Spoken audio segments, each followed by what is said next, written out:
to get the $500. So call us to help out with all or part of that. 845-482-4141 or WJFFradio.org. It's our summer fun drive kicking off day one here officially. You're listening to Radio Chatskill. I'm Tim Bruno. And now, if you've watched the hit Apple TV Plus series Severance, you might have spotted a familiar local spot. The Phoenicia Diner is the roadside eatery nestled in Ulster County in Phoenicia. It makes a return appearance as Pip's Bar and Grill, a key location in the mysterious world of Lumen Industries on the show. What began as a quiet scouting trip by none other than Ben Stiller has turned into a national screen time opportunity for this Catskills classic diner. Erin Shearer profiles the Phoenicia Diner in her continuing series, Eating Upstate.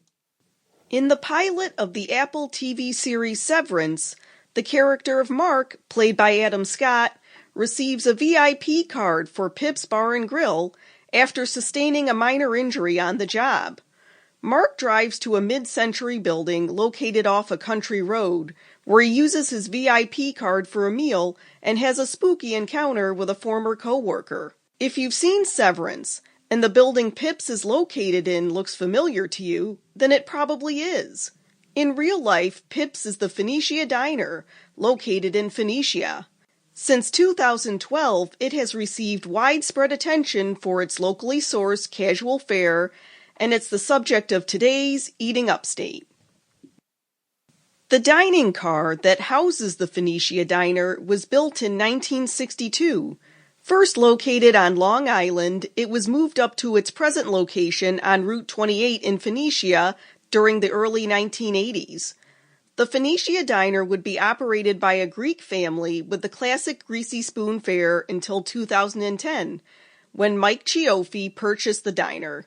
Here's Courtney Melzotsky, operations manager for the Phoenicia Diner. He hadn't been working. He and his wife, Helene, owned a house in Margaretville, and they've had that for I think like 25 years, maybe more now, maybe even 30. So they often drove over to the area. And I guess every time they'd pass the diner, he'd comment on that he just thought it had so much potential, and that he'd say certain things like about the curtains and the windows and make remarks about, what he would do if it was his. And I guess one day they were driving, I think his wife or one of his daughters was like, well, why don't you just buy it? And so they stopped and went in and ate, and the owners ended up being in there, and they started chatting them up. And the next thing you knew, Mike, with no restaurant experience, was a restaurateur. Mike Cioffi lived in Brooklyn and worked as a set builder for Broadway shows and TV programs like Saturday Night Live. In 2010, Cioffi sold his share of the set building company. The agreement included a non-compete clause which effectively ended his career as a set builder. After buying the diner, Cioffi spent the next 2 years remodeling, then reopened the diner in 2012.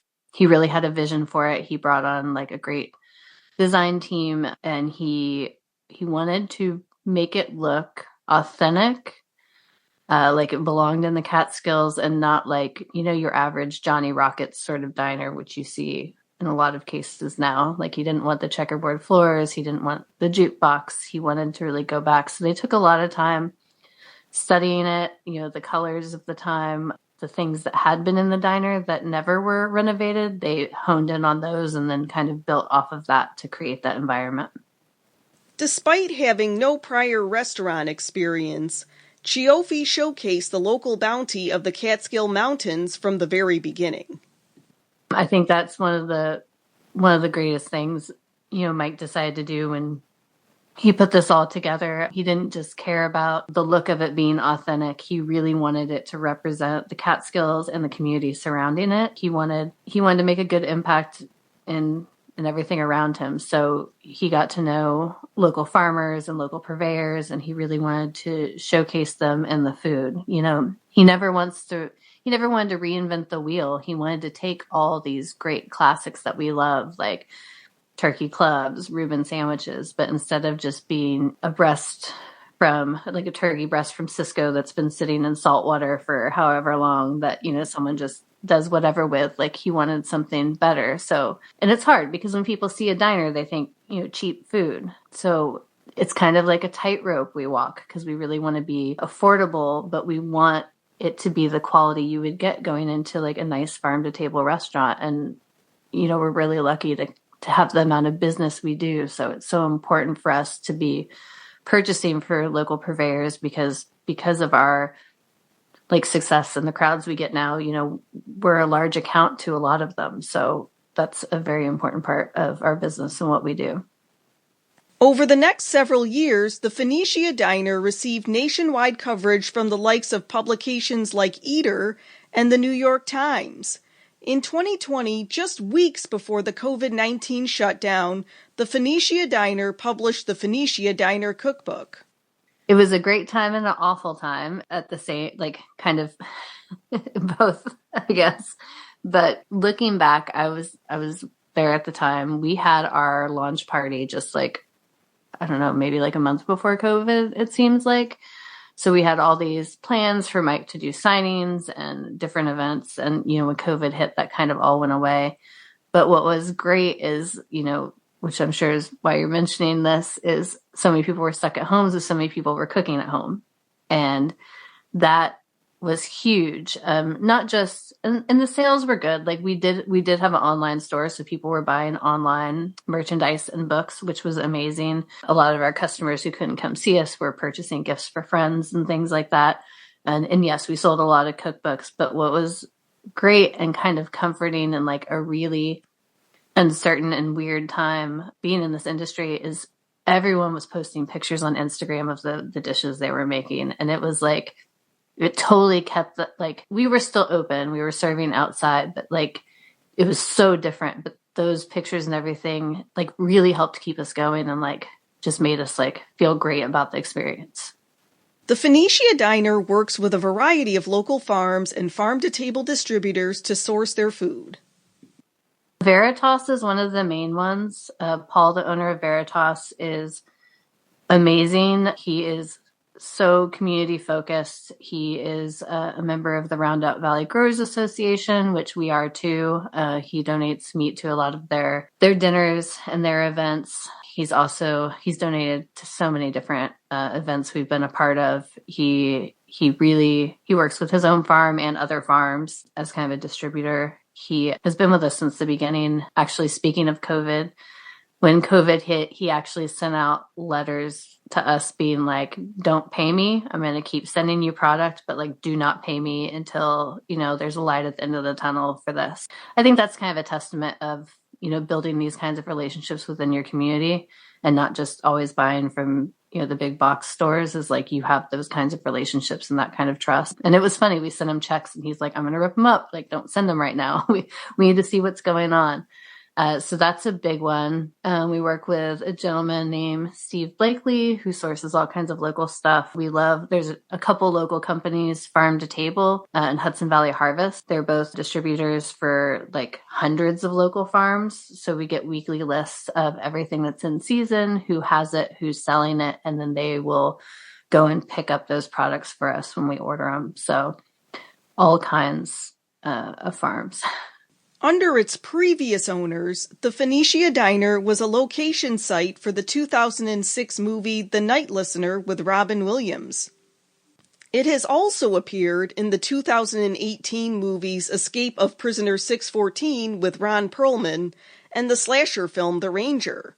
Actress Shelley Duvall's final film, the 2023 horror movie The Forest Hills, was also shot there as well. During the pandemic, the Phoenicia Diner was approached by a location scout for a new Apple TV series, which had a different name at that point.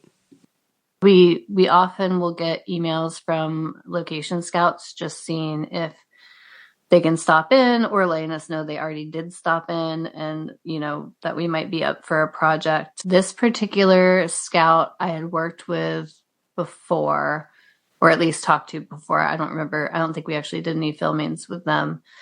But he emailed and was like, yeah, so we've been by. We've checked the place out. We have a director who wants to come by next week, but they want to come by either when you're closed or when there's not many people around. Like, what are your hours right now? And can someone meet us there? And we're closed on Wednesdays. So I was like, yeah, I can meet you there on Wednesday. And they just basically said, it's an Apple TV project. All these things have fake names when they pitch them to you because they don't want things getting out. The name didn't lead me to believe it was Severance. In fact, I forget what the name was, but I know in this last season they said it because I was watching part of the finale and I was like, wait, that was the secret project name. I have to look that up. But so yeah, I came in and it was Ben Stiller and one of the other people on the project. I think one of the producers or maybe one of the cinematographers. They sat at the table that is in the first season where Mark is sitting at, and they were there for probably like 2 hours. And I just let them kind of do their thing, and they were blocking scenes and stuff like that. And yeah, like they're very polite, said thank you, whatever else, made small talk. And then a couple days later, I feel like it was real quick, I just got the email being like, so we've, looked at like 50 diners, like the director wants your diner, these are the dates. The first season of Severance was shot while COVID restrictions were still in place. Malzahsky remembers having to be subject to rigorous testing to ensure the health and safety of cast and crew. I had to go over to Tech City in Kingston where they were doing testing and like test with their entire production and then basically go through a big process that I was going to be like in the same pod with them, that I would not be talking to other people, seeing other people. But it was amazing seeing them do it because it was seamless. They have so many people in the production and like only people who needed to be inside were inside at any time. So it was just like a constant wave of like people in and out, only essential people. But yeah, we had to pod with them. We had to wear like face masks, visors, like all kinds of protective wear to be in there with anyone. And only the actors had their stuff off and only during takes and then would put it back on. The filming of Severance resulted in some serious cosmetic changes to the diner, including the changing of signage.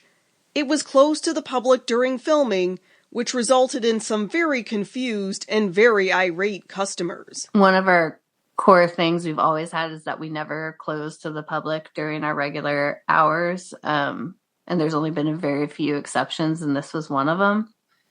The first season, they did a lot more cosmetic work, and one of the things they did was actually take our sign out in front and down and put a new sign up that said Pips, and people just lost their minds.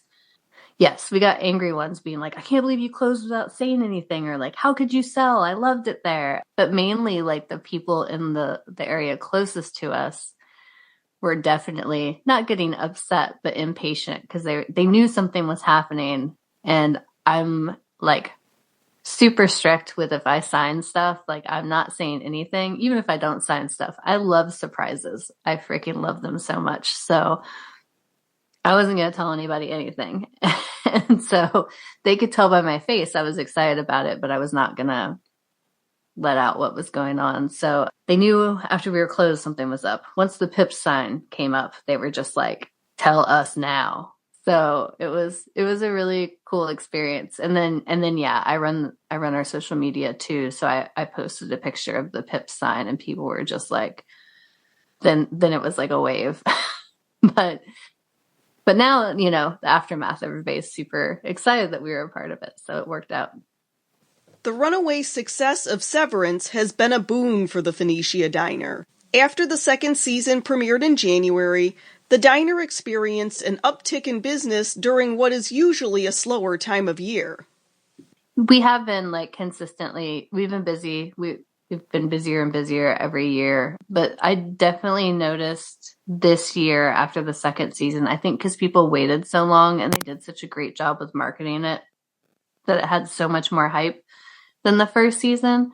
And there was also so many publications talking about the filming locations and things like that, and TikToks and Reels, highlighting us. So we did have so many more people come the second season, and a lot of them not even realize we were in the first season, which was funny because I think that our part in the first season is a little longer. Maybe we get people, and it's funny, they always request the seat. We have like some kind of secret merch that has some Severance stuff we do, but I don't know that it hasn't brought like, swarms of people, but I saw it a lot in our slowest months. Like February and March were usually dead. And because of the timing of the series and everything else, we definitely saw an uptick in business. And it was really fun because the people who are there are like, we get really happy customers, but it was fun to have like that fanatic level to it too. It's like people were just so enamored by being in there and like sitting in the same seats. And it was very cute. Aside from serving as a filming location, the Phoenicia Diner also sells pancake mix that is available at over 100 retailers. Later this summer, they will open a second location called the Phoenicia Diner Canteen at Blue Duck Brewing in Kingston. They also consult for other restaurants and have a new dining project in the works.